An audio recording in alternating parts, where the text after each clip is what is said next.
Just welcome to you my YouTube channel Nutan academy. तो हम लोग का बेहतरीन दो चैप्टर अभी पैरेलल चल रहा है, एक एसएचएम और एक चल रहा है ऑप्टिक्स। ऑप्टिक्स हम लोग लास्ट स्टेज में है, दैट इज आज हम लोग पढ़ेंगे rule of image form by concave lens and convex lens. उसके बाद हमारा बच जाएगा इमेज फॉर्मेशन, साइन कन्वेंशन और लेंस मेकर फॉर्मूला, तब जाके हमारा रे ऑप्टिक फिनिश हो जाएगा। उसके बाद मैंने आपको बोला था वेक्टर हम लोग स्टार्ट करेंगे और एसएचएम भी जो हम लोग है फिनिशिंग मोड पे ही है। उसके बाद हम लोग क्लास 12 का कोई चैप्टर लेंगे। तो जितना आप लोग हो सके सपोर्ट कीजिए, वीडियो को लाइक कीजिए, शेयर कीजिए और चैनल को सब्सक्राइब कीजिए, तो उससे क्या होगा, मोटिवेशन मिलेगा। तो ठीक है, आज हम लोग स्टार्ट करते हैं अपने टॉपिक को, optic rule of image formed by convex lens और कनकेव लेंस। तो मैं जब आपको मिरर जब पढ़ा रहा था तो उसमें भी आया था कनकेव मिरर और कन्वेक्स मिरर, तो उसमें भी बहुत सारा रूल मैंने बताया था इमेज फॉर्मेशन के पहले। अगर आपने अभी तक वो वीडियो नहीं देखा तो आई बटन पे है और उसका लिंक भी है डिस्क्रिप्शन पे, आप जाके देख सकते हैं। क्योंकि उसी का ही क्या होगा, कॉपी पेस्ट होगा। कनकेव मिरर का जो है सेम होगा कन्वेक्स लेंस में और कन्वेक्स मिरर का हो जाएगा कॉपी आपका कनकेव लेंस में। तो rule of image form by convex lens, तो आपको याद होगा कनकेव मिरर पहला रूल क्या था कि अगर कोई रे ऑफ लाइट पैरेलल होता है प्रिंसिपल एक्सिस के तो वो पास होता है फोकस आफ्टर रिफ्लेक्शन, ये आप जानते हैं। तो कन्वेक्स लेंस में भी हम लोग सेम लगाएंगे। ये आपका कन्वेक्स लेंस है, ये आपका पहला रूल हो गया। ये आपका हो गया ऑप्टिकल सेंटर। ये फोकस मैंने डिस्कस किया था प्रीवियस डे में कि फोकस कैसे बनता है कन्वेक्स लेंस और कनकेव लेंस का। कन्वेक्स लेंस का फोकस बनता है आपको रियल और इसका फोकस बनता है वर्चुअल।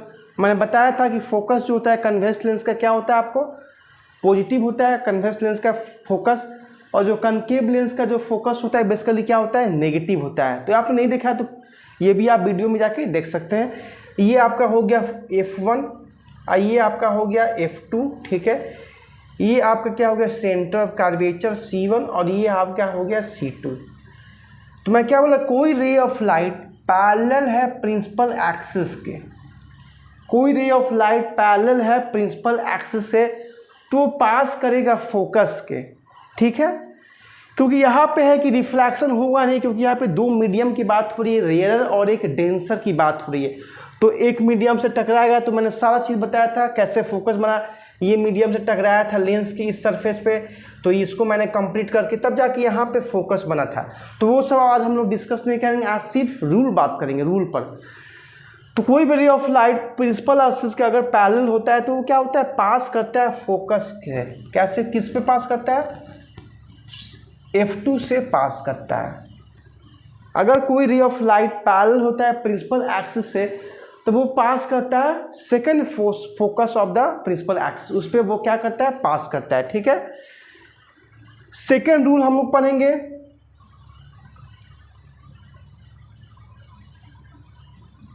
ये आपका ऑप्टिकल सेंटर, ये F1 और ये C1, ये आपका F2 और ये C2। सेकेंड रूल है कि ray of light when passes through optical centre it goes undeviated. मतलब अगर कोई रे ऑफ लाइट है, अगर ऑप्टिकल सेंटर से आपको पास करेगा, अगर कोई रे ऑफ लाइट है ऑप्टिकल सेंटर से पास करेगा तो क्या होगा, इट गोज अनडेविएटेड, मतलब जिस पाथ से वो आया है उसी पाथ पे लौट जाएगा, वो अपना पाथ को चेंज, दैट मीन्स और मीडियम को चेंज नहीं करेगा। ये ऑप्टिकल सेंटर से रे ऑफ लाइट पास किया तो जिस मीडियम जिस पाथ से आया उसी पाथ पे वो लौट जाएगा। अब क्वेश्चन उठता है कि ऐसा क्यों, यहाँ पे रिफ्रैक्शन हमारा क्यों नहीं हो रहा है। तो मैं आपको समझाने की कोशिश कर रहा हूँ, मैं ये पहला रूल को इरेज कर रहा हूँ। देखिए ऐसा क्यों हो रहा है, क्योंकि ये जो है डीप कॉन्सेप्ट है, कॉन्सेप्ट को समझना जरूरी है। अगर जो मैं क्या करूं, अगर ये दो लेंस हैं, दोनों लेंस का सरफेस जो है, ये लेंस जो है दो स्पेरिकल सरफेस से बना हुआ है, अगर दोनों स्पेरिकल सरफेस को मैं एक ग्लास स्लैब की तरह ट्रीट करूं, मतलब क्या कर रहा हूं कि मैं दोनों इस सरफेस के इस पार्ट को थोड़ा सा कट कर रहा हूं, फिर इस सरफेस के थोड़ा सा पार्ट को कट कर रहा हूं और क्या कर दे रहा हूँ, एक ग्लास स्लैब छोटा सा मैं क्या कर रहा हूँ, क्रिएट कर दे रहा हूँ, ठीक है। इसी लेंस के पार्ट को, इसी लेंस के दो सरफेस के पार्ट से मैंने क्या किया है, कट किया हूँ और ये ग्लास स्लैब हो गया है। क्योंकि हम लोग अब यहाँ पर थोड़ा मैं आपको रिकॉल कराना चाहता हूँ रिफ्रैक्शन थ्रू ग्लास स्लैब। वहाँ पे दो रिफ्रैक्शन होता था, एक बार हुआ था एयर से ग्लास में, फिर ग्लास से एयर हुआ था। आपको मालूम है वहाँ पे इमर्जेंट एंगल का कॉन्सेप्ट आया था। रिफ्रैक्शन थ्रू ग्लास स्लैब में एंगल ऑफ इंसिडेंट क्या हुआ था, इक्वल हुआ था इमर्जेंट एंगल का, और इंसिडेंट रे पैरेलल हुआ था इमर्जेंट रे, आपको याद होगा। सपोज कीजिए कोई रे ऑफ लाइट ऐसे आ रहा है, ठीक है, ग्लास स्लैब में, और ये आपका नॉर्मल है, ठीक है, मान लीजिए ये आपका नॉर्मल है। अगर ये रेयरर है, ये डेंसर है, तो रेयर से डेंसर जाएगा तो bend away from the normal हो जाएगा। फिर यहाँ पे एक नॉर्मल ड्रॉ कीजिए, तो ये डेंसर से रेयर हो जाएगा, तो फिर bend away from the normal हो जाएगा। अगर यहाँ पे मैं यहाँ पे बात करता हूँ फर्स्ट मीडियम में, अगर यहाँ पे रिफ्रैक्शन नहीं होता तो वो सीधा पाथ से वो जाता, सीधा पाथ वो जाता, वो अपना पाथ को चेंज नहीं करता। ये इंसिडेंट एंगल था, ये रिफ्रैक्टेड एंगल, ये इमर्जेंट एंगल था। तो मैं यहाँ पे इसका आप पूछिएगा सर यहाँ पे आप बताना क्या चाहते हैं, तो बात यहाँ पे ये है कि रिफ्रैक्शन थ्रू ग्लास स्लैब में मैं बताना चाह रहा हूँ, ये तो बेसिकली सिंपल कॉन्सेप्ट था, रेयर से डेंसर तो बेंड टुवार्ड्स, फिर डेंसर से रेयर तो बेंड अवे फ्रॉम नॉर्मल। अब मैं क्या कर रहा हूँ कि ये ग्लास स्लैब के थिकनेस को थोड़ा सा बहुत इसका जो थिकनेस है, इसका जो विथ है, इस ग्लास स्लैब को मैं थोड़ा सा बहुत पतला कर दे रहा हूँ, डेट इज टेंडिंग टू बहुत स्मॉल, बहुत पतला कर दे रहा हूँ। तब देख रहा हूँ कि अगर रे ऑफ लाइट अगर इंसिडेंट हो रही है, ऐसे इंसिडेंट हो रही है, ये आपका नॉर्मल हुआ तो बेंड टुवार्ड्स नॉर्मल हो जाएगा। फिर अगर यहाँ से डेंसर से रेयर जाएगा तो बेंड अवे फ्रॉम नॉर्मल। अगर यहाँ पे रिफ्रैक्शन नहीं होता तो सीधा पाथ से हो जाता है, स्ट्रेट पाथ से। तो यहाँ पे हम लोग सेकेंड केस में एक चीज़ देख रहे हैं कि जब इसके थिकनेस और विथ को हमने स्मॉल कर दिया है ग्लास स्लैब के, तो जो फर्स्ट मीडियम में, जब फर्स्ट केस में जब रे ऑफ लाइट रेयर से डेंसर जा रहा था तो bend away from the normal हुआ। फिर जब सेकेंड से एयर में गया तो वो क्या हुआ, अवे फ्रॉम द नॉर्मल हो गया। फिर मैंने क्या देखा कि ये जो, अगर मैंने फिर बताया कि अगर फर्स्ट मीडियम में रिफ्रैक्शन नहीं होता, अगर फर्स्ट मीडियम में रिफ्रैक्शन नहीं होता तो क्या होता, वो स्ट्रेट पाथ से जाता। बट बात यहाँ पे है कि थिकनेस और विथ जो है इस ग्लास स्लैब का बहुत मैंने स्मॉल कर दिया है। क्या कर दिया है, बहुत स्मॉल कर दिया है। तो वो जिस पाथ से वो फर्स्ट मीडियम में अगर रिफ्रैक्शन नहीं होता तो वो अगर जिस पाथ अगर रिफ्रैक्शन नहीं होता वो स्ट्रेट जाता, ठीक है। तो अगर स्ट्रेट जाता, फिर सेकेंड केस में यही ray of light away from the normal हुआ था, बट विथ कम करने की वजह से दोनों क्या हो रहा था, दोनों क्या हो रहा है, एक दूसरा पे, डेट इज क्या हो रहा है, दोनों एक दूसरा पे ओवरलैप कर रहा है। तो इसीलिए इस केस में हमें क्या मालूम चल रहा है कि रे ऑफ लाइट जो है, जो रे ऑफ लाइट है वो इट गोज अनडेविएटेड। तो वही केस यहाँ पे लग रहा है इस लेंस में कि ऑप्टिकल सेंटर से जब रे ऑफ लाइट जा रहा है तो इट गोज अनडेविएटेड। तो ये मत समझिएगा रिफ्रैक्शन नहीं हो रहा है, यहाँ पे मेन बात ये है कि जो इसका जो विथ है काफ़ी स्मॉल कर दिया गया है, जिसकी वजह से हमें लग रहा है कि वो स्ट्रेट पाथ पे जा रहा है, मतलब रिफ्रैक्शन नहीं हो रहा है, ठीक है। तो यही जो है इसका कॉन्सेप्ट है।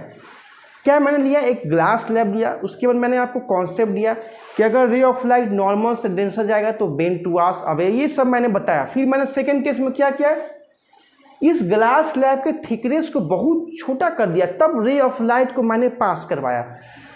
तो मैंने क्या किया कि जब फर्स्ट रेयर से डेंसर गया तो टुवार्ड्स द नॉर्मल हुआ, फिर डेंसर से रेयर गया तो अवे फ्रॉम द नॉर्मल। फिर मैंने बताया अगर यहाँ पे फर्स्ट केस में जब रे ऑफ लाइट रेयर से जब डेंसर जा रहा था, अगर वहाँ पे रिफ्रैक्शन नहीं होता तब वो स्ट्रेट पाथ पर जाता, यस या नो, यस।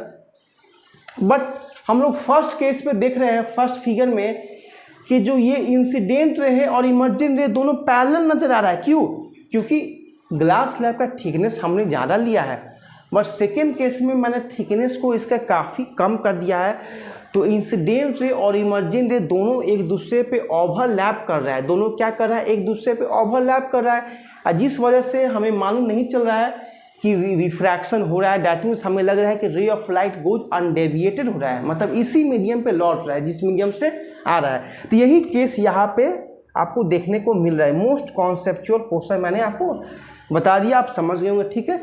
आइए थर्ड रूल की पे बात करें। थर्ड रूल आपका क्या है, ये आपका कन्वेक्स लेंस है, ये ऑप्टिकल सेंटर, ये F1, ये C1, ये F2, ये C2। थर्ड केस क्या था, कनकेव मिरर में याद रखिए कोई रे ऑफ लाइट जब पास करता है फोकस से तो पैरेलल होता है प्रिंसिपल एक्सिस। सेम यहाँ पे भी लगेगा, कोई रे ऑफ लाइट यहाँ से ऐसे आया पास कर रहा है फोकस से तो क्या होगा, प्रिंसिपल एक्सिस के पैरेलल हो जाएगा। ये थर्ड रूल हो गया। ये 3 रूल हुआ आपका कन्वेक्स लेंस का। सिमिलरली 3 रूल हो जाएगा कनकेव लेंस में। आइए फर्स्ट रूल डिस्कस करें। ये आपका हो गया कनकेव लेंस, ठीक है। ये ऑप्टिकल सेंटर, ये F1 आपका हुआ, ये C1, ये F2 और ये आपका C2, ठीक है।